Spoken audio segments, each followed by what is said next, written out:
एक तरफ हैं हमारे हजारों साल पुराने ग्रंथ और दूसरी तरफ है आज की मॉडर्न टेक्नोलॉजी। इनके बीच ना एक बहुत ही दिलचस्प और कॉम्प्लेक्स बहस छिड़ी हुई है। तो सवाल ये है कि कहां पर फैक्ट खत्म होता है और कहां से फिक्शन शुरू। चलिए आज इसी धुंधले से दायरे को समझने की कोशिश करते हैं। सोचिए, ये दावा देश के एक बहुत बड़े और प्रतिष्ठित विज्ञान सम्मेलन में किया गया था। ये अपने आप में एक चौंकाने वाला बयान है ना? और बस यहीं से इस पूरे विश्लेषण के असली संघर्ष की शुरुआत होती है। तो सबसे बड़ा सवाल यही उठता है कि आखिर सच क्या है। क्या ये दावे हमारे पूर्वजों की किसी खोई हुई वैज्ञानिक प्रतिभा का सबूत है, या फिर ये आज के जमाने में बनाए गए सिर्फ मिथक हैं? इसका जवाब ढूंढने के लिए हमें दोनों पहलुओं को गौर से देखना होगा। तो सबसे पहले चलिए सीधे उन्हीं दावों की बात करते हैं जिन्होंने इतना बड़ा विवाद खड़ा कर दिया है। आखिर ये दावे हैं क्या और इनके पीछे क्या तर्क दिया जाता है? इन सनसनीखेज दावों के अलावा एक और सच है, और वो है प्राचीन भारत की असली वेरीफाइबल साइंटिफिक अचीवमेंट्स। तो चलिए अब उन चीजों पर नजर डालते हैं जिन पर कोई विवाद नहीं है, जिसे पूरी दुनिया मानती है। और ऐसा करना जरूरी है, क्योंकि इस पूरी बहस को ठीक से समझने के लिए पहले ये जानना जरूरी है कि वो क्या था जो सच में हासिल किया गया था, जिसके पक्के सबूत मौजूद हैं। इस टाइमलाइन को देखिए, सिंचाई जैसी बुनियादी चीजों से लेकर सुश्रुत के कॉम्प्लेक्स सर्जरी तक, और फिर शून्य की वो खोज जिसने गणित की दुनिया ही बदल दी। शून्य के बिना तो आज की डिजिटल दुनिया की कल्पना भी नहीं की जा सकती। ये सब ऐसी उपलब्धियां हैं जिन्हें कोई नकार नहीं सकता।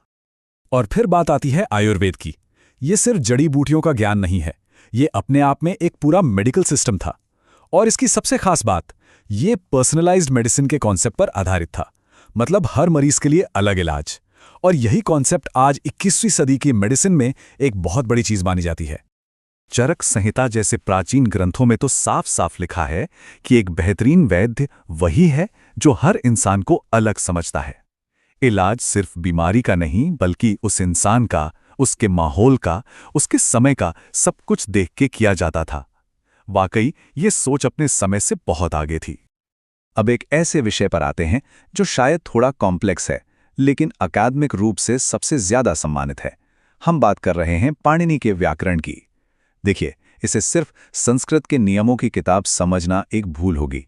ये अपने आप में एक विश्लेषणात्मक चमत्कार है। ये एक बहुत बड़ा बयान है और ये एक जाने-माने भाषाविद का है। इससे पता चलता है कि पाणिनि का काम कितना क्रांतिकारी था कि वो प्रणाली अपने समय से सदियों आगे थी। पाणिनि की अष्टाध्यायी को एक तरह की लैंग्वेज मशीन की तरह देखा जा सकता है। इसमें लगभग 4000 बेहद छोटे-छोटे सूत्र हैं और इन्हीं सूत्रों से संस्कृत भाषा की पूरी संरचना परिभाषित हो जाती है।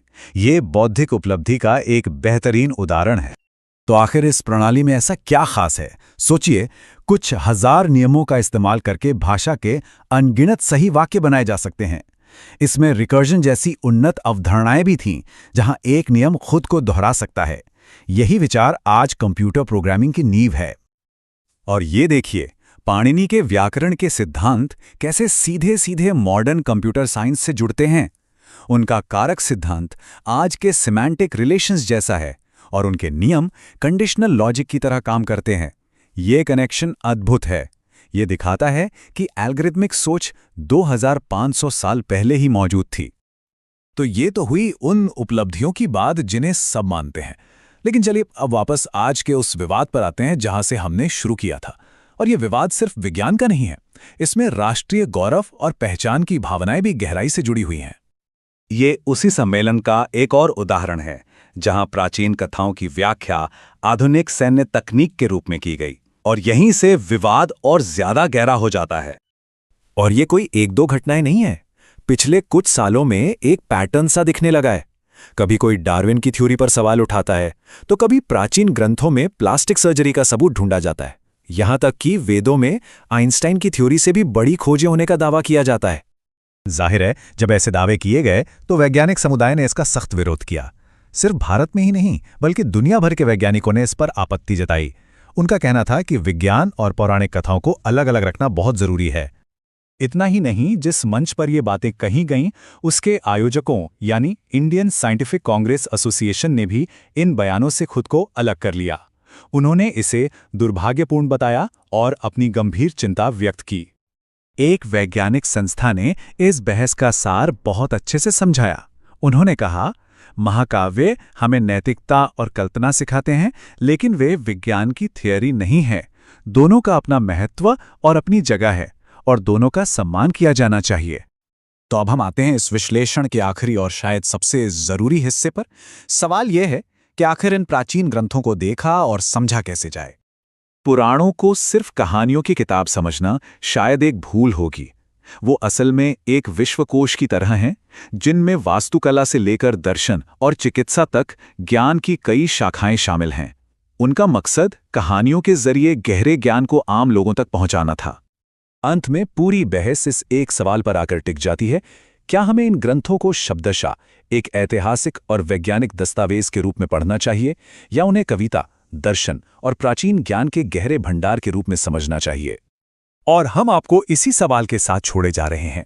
कोई भी समाज अपनी विरासत के गौरव और विज्ञान की सच्चाइयों के बीच संतुलन कैसे बनाए, ये एक ऐसा सवाल है जिसका जवाब शायद हर पीढ़ी को अपने लिए खोजना पड़ता है।